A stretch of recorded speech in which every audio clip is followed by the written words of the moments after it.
Okay, so the biggest story in all of sports this week has been it's not even a sports story, which makes it very fun. Shohei Ohtani and the Dodgers fired Ohtani's translator and I'm gonna put a big allegedly around this because I'd like to talk through the pretty obvious conspiracy theories. And Ohtani's translator is fired because he made payments of $4.5 million to a Southern California bookmaker. And there's a couple things about this that stand out. One is the translator's story has changed, right? Like, I think that the original story that he gave was that he was paying off Ohtani's gambling debts. And then he's since changed that story to not be paying off Ohtani's gambling debts. This would not be the first time that a California baseball player had a person associated with them closely lie on their behalf in a legal case. I believe Greg Anderson in the Bay Area Lab Cooperative case, the Balco case against Barry Bonds, he may still be in prison. I'm not even kidding. Let's see. Yeah, I don't know. He spent years in jail because he refused to turn on Barry Bonds. Let's see what this guy's doing. Yeah, he was a very good fall guy. I mean, he was loyal to the end. He to go to prison for somebody as a fall guy, that's a lot, man. I take it back. He was released in 2007. So I think he spent a year in prison, and then he's maybe had some legal issues. Imagine giving up. You have to have a pretty good payout to give up a year of your life. Oh no, he spent another chunk of time from March 22nd, 2011 to April 8th. This is the most loyal friend, is what I'm saying. This man is more loyal than any friend that I have, and I'm jealous of a friendship like that. And it feels to me, because my understanding is that this whole thing with Ohtani's his translator has come up not because that they discovered this, but because the bookmaker was under federal investigation and the walls were closing in. And so there is like an incentive to lie. There was some suggestion that it was like a wire transfer situation. Well, the money that was going to the bookmaker was coming across in Shohei Ohtani's name. Right, in a wire transfer. Yeah, which is shady. Like, there's just no, like, I get it. The story that they've either concocted or is actually true is that the translator got a hold of Ohtani's bank account information, and he was the one wiring money that he was stealing from Ohtani. But you would have to think, right? You would have to think that if you are stealing money from your employer, basically, because in this case, if he's Ohtani's translator, Ohtani is effectively his employer. If you're stealing money from your employer, are you really going to transfer it in those large sums under that employer's name? I mean, it just seems risky. The whole thing seems risky. Now, for baseball's sake, everybody better hope that Shohei Ohtani is telling the truth with this story, and that he's not the guy behind this, and that his translator is not the fall guy. Sure. But if it is all true, if this is all true and everything that they're saying about this translator is accurate, then whoever is managing Shohei Ohtani's finances needs to do a better job. They're just incredible mismanagement, I would say. It's a pretty common story that a professional athlete has their money mismanaged by someone they're close to. I will say that what they are suggesting is wire fraud, which I believe is a felony, which I believe would be something that this translator could be extradited from Japan. Even if he goes to Japan to escape this and they've got some handshake deal where Ohtani's going to, set him for life, when it becomes a federal crime like this, I think he could be extradited to the U.S. and charged. So this is like a serious thing. If you don't see this man charged, I think it's like seems pretty cut and dry to me that this was probably some bullshit on Ohtani's part. By the way, I'll say this about my morality on this is I don't give a shit if he was gambling. Frankly, I don't even really care if he was gambling on baseball, though I understand there's a problem with that. As long as he wasn't gambling on his own games.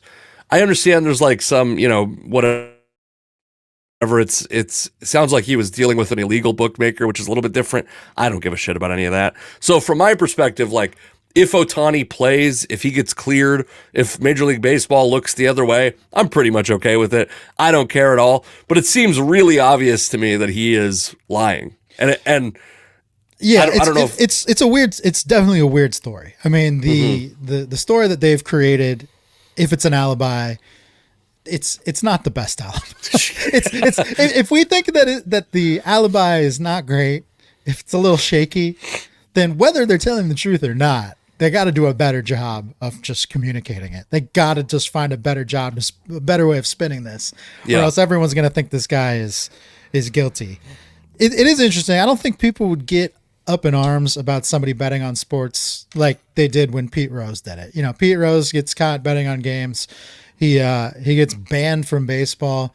Looking back on that now, it seems foolish and ridiculous that he's still banned from baseball. I mean, you might think Pete Rose is an asshole and you might not like him, but getting banned for betting on sports seems silly with how in bed with betting agencies all of the sports leagues are now. And it is a very slippery slope. Totally understand. Let me make the counter argument to that, because I understand why it seems hypocritical. Yeah. But part of the reason Major League Baseball can offer themselves up to these betting agencies is because there is some, at least, perception of integrity among the players. And if you found out that if I find out that I've been gambling on games that Shohei Ohtani's playing in, and he's also gambling on those games, that is a compromise of the integrity of the competition, right? Yeah, I mean, and you could argue that, you know, even if a player is not betting on their own games, it's like insider trading with stocks. It's like they clearly know more about other teams and other players than the average bettor would, or they could probably text a guy on the Tampa Bay Rays and go like, how's so-and-so feeling today? And get, obviously it's a slippery slope. I 100% agree. And look, there's no shortage of avenues for play. I mean, like, here's a great example in AAA baseball. There's a Las Vegas team, and their baseball stadium is right across the street from about to be a major league team, by the way. Yeah, it seems that way. Maybe Ohtani will get traded there. Seems risky. The AAA team's ballpark is right across the street from Red Rock Casino Resort. So all the teams that come into town and play the Las Vegas Aviators, they usually stay at the Red Rock Casino because all they got to do is cross the street to go play their games. Every night, these players go down into the casino and play table games, usually. Sure. You know, they get done playing ball, they go up to their room, they change, they come back down, they're playing blackjack an hour after the game gets done. So there's no shortage of avenues to gamble if you're a baseball player or any kind of athlete. And it's interesting that we've accepted that they can go gamble in all these other ways, but just not on sports. And you're right. You have to have some level of purity to your sport to make it so that there isn't kind of these shenanigans going on behind the scenes. But I think in this era of betting first when it comes to sports, you're just going to see more and more of this. I mean, this could actually segue very nicely into another topic I wanted to bring up that you reminded me of. But did you hear about the Jontay Porter thing in the NBA last night? No, I saw that they were investigating him, but I didn't see what happened. Yeah. So Jontay Porter, speaking of basketball players with Seattle ties, he was a Nathan Hale grad and was supposed to go to the University of Washington with his brother Michael. Then Romar gets fired and he decides to go to Missouri. Now he's in the NBA. He's playing for the Raptors. He's not great. Like, Michael Porter's a pretty good basketball player, starter, rotational type guy. Jontay is more of like a 10-day contract type guy, kind of just hanging on, probably hasn't made a ton of money in the NBA. So he's under investigation for irregular betting activity on his own prop bets, which is something I joke about a lot. Like, if you get into sports betting at all, one of the easier ways to make money is to kind of bet on individual player prop bets rather than game outcomes. Game outcomes are volatile. I mean, you see it with the tournament. The lesser team can sometimes win. Thank you for the Coug hat. Yeah, Ben Coug, thank you. You're going to send Alex. Let's not stop at just one hat, by the way. Let's inundate this man. Let's fill his home with with I don't kook need, you can stuff. see all my hats behind me. I don't need any. Oh shit! One's You know what I fine. can do? I think I can make a store. I have your address now because This is dangerous. because I Amazoned you the headphones you're wearing right now. It's true. I can make an Amazon store, make the shipping address your house. Let's make this guy wear so much kook shit. And by the way, I'm a Huskies fan. Let's inundate Alex with Washington State Cougar stuff, please. Not dad hats, please. You can see I prefer more traditional flat bill. Anyway, that's fine. I'd be less. It wouldn't be about the kook hat if it was a dad hat. It'd just be like I don't like the way it looks on my head. So I also anyway. want to say this thing about you saying an easy way to make money is prop bets on players. This podcast is not responsible for any bad decisions or any bad advice that Alex is giving you right now, because I will tell you, Alex is dead wrong on this being an easy way to make money. It's not an easy way to make money. It's an easier way to make money than betting. It's an easier game thing to outcomes. understand in every way than I mean, the it other. could be it can be as simple as do you think this guy's going to hit one or more 3-pointers in a game? Right? Yeah. You can bet money on that. Now, a lot of times, if it's a guy that just sits out on the perimeter and all he does is shoot threes, you're like, yeah, I'm going to bet on that. It seems like a pretty surefire bet. So there's a lot of a lot of these gambling agencies now. They do a lot of these individual player props to almost kind of like sucker you in. Like they're almost surefire bets or closer to a surefire bet than a game outcome because they want you to kind of win some of these bets and then you'll start betting other things that are a little bit more frivolous, right? Yes. That's kind of the way they do it. They want to hook you. But it's an easier thing to control, certainly, than an entire game outcome. Like when you hear about traditional point shaving scandals, it's an entire team was in on a fix to like hit the under on a certain amount of games. Well, there's a lot that can change that outcome. I mean, now you're asking like 5 to 10 guys to cheat, right? But if it's one guy who has control over his own individual player props, kind of easy to do that. Yeah. So Jonte Porter, first of all, I can't imagine on a day-to-day basis there's a lot of betting activity on Jonte Porter individual player props. So that raised red flags immediately. Sure. But what really caught the attention of these gaming agencies is they always do checks for like weird betting movement because they have to adjust their lines so they don't get caught losing out when activity shifts. So they caught a lot of individual activity movement on his props, all on the unders. Now, if you were betting on yourself and thinking, like let's say it's an over under 8.5 points in a game, right? You might say like, hey, I'm going to bet over. I think I'm going to go for 9, but it's a lot harder to get over that number than it is to get under, right? Like if it's an over under 8.5 points, you're like, man, I can score 6 points and then just like either pull myself from the game with a mysterious injury, which is what Porter is alleged to have done, or I can just like start passing. That's all I got to do. All I got to do is pass. I just don't have to shoot, right? And that's kind of what he did. He started betting unders on himself, which is like, that just feels disappointing. Like, I don't want to achieve my best self in these games. I want to, like, that could ultimately cost you money down the line because you're not that good of a player, because you're not even like getting enough points or stats or whatever, right? But he did it for, a relatively small amount of money compared to the salary he could be making in the NBA. So it's just a weird situation. If this actually comes to fruition, if it's not just some huge Jonte Porter fan out there, or I guess in this case, huge Jonte Porter hater betting on his unders, he's in real trouble. He's probably not going to play basketball again in the NBA, and that sucks for him, man. So Jonte Porter has made, and I don't know what his contract is this year. I'll get to it in a moment. But he played 19, 20, 21, and 22, and obviously that's 3 seasons the way the NBA does their seasons. He played those 3 years with the Memphis Grizzlies, but only saw action in 2021. In 2020-2021. They got to find a better way to. I've been saying this for decades, but I really hate the way that the NBA describes their seasons. Yeah. But yeah, then he's on a. I don't even have a contract for him for this year, but yeah. So 2.7 million or something like that, which is again 2.4 million, just about 2.4 million before this season. Obviously, half that's going to Uncle Sam, half some chunks going to an agent, I'm sure. But yeah, definitely probably costing himself money. I wonder if he's just bored.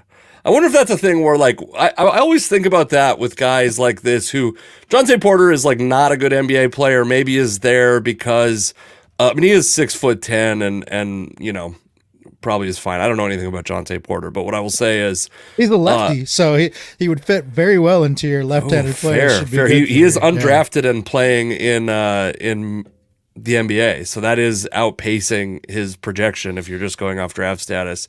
But that dude, he's probably been the best basketball player outside of his brother on every team that he's played on in the history of his life. And did he ever? Are they close enough in age that they would have played together? Yeah, they're like a year apart. They were. Okay, good. They did play together all growing up. So yeah, I mean, it's a weird situation, man. The betting thing. It's like it's funny that the Ohtani thing comes out with betting. And then this Jonte Porter story comes out, which in a lot of ways is much worse, but certainly not going to command the headlines that Shohei Ohtani does. Sure. Because he's betting on himself. I had a friend who was tweeting about this that was like this basically. So I will say he's a white guy who is very, very, very pro-Asian in many ways. And he said this is a non-story that's only getting headlines because it's Shohei Ohtani. And I do think, first off, it's a star who did something that is like, we have a point of reference for this, right? It's Pete Rose, it's Shoeless Joe Jackson. There's many of these guys that we are like, that we have like a template for this in our mind, how this ends up, right? Which is a guy potentially being banned from baseball. This guy is at the height of his career, perhaps the height of anybody's career in the history of baseball. Shohei Ohtani is. Of course, it's a huge story, but the fact that this Jonte Porter thing is getting it validates my point, which is like, no, people would care about this no matter who it was. A gambling scandal in baseball, people would care about it. Is it a bigger story because it's Shohei Ohtani?